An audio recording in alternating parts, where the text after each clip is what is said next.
Sénégal a décidé l'année passée d'épurer complètement la dette d'ici les 3 ans à venir.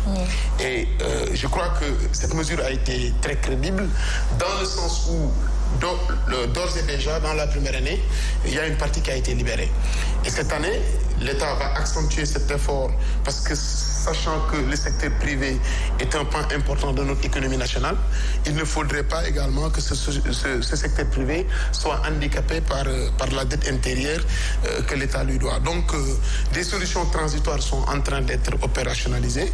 Il me semble que d'ici peut-être une année, 2, les problèmes seront derrière nous. Alors, à ce niveau, professeur M. Babou, on le sait, la dette intérieure crée beaucoup de problèmes internes au niveau des entreprises, mais également internes au niveau des familles, parce qu'il y a beaucoup d'impactés, quoi qu'on puisse dire.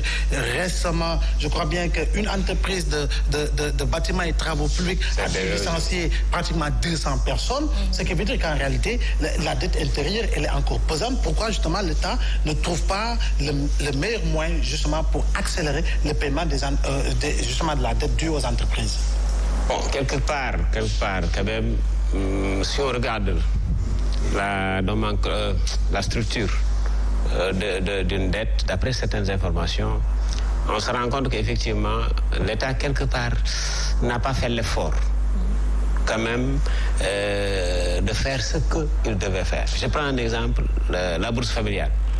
Hier, j'ai écouté sur vos antennes quelqu'un de la Poste dire que l'État nous doit d'abord 40 milliards de la bourse familiale. Ça dit que c'est toute une année. L'État croise les bras et dit à la Poste, oui, parce que c'est moi qui donne le directeur paye la bourse familiale.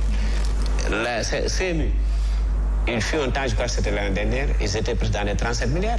Ils avaient dit finalement qu'ils ne vont plus prendre de monnaie.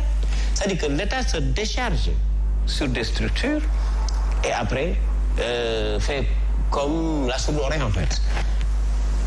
Si c'est des structures d'État, bon, on peut comprendre. Mais ce qui est dramatique, c'est que le problème pour lequel on avait mis une loi pour créer, par exemple, CMU, mais finalement, CMU ne va plus marcher parce que les gens ne peuvent plus suivre à cause d'un endettement colossal.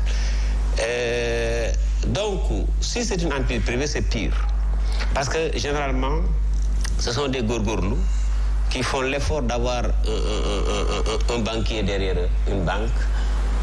On sait qu'en Afrique, au Sénégal, les banques ne prêtent pas beaucoup.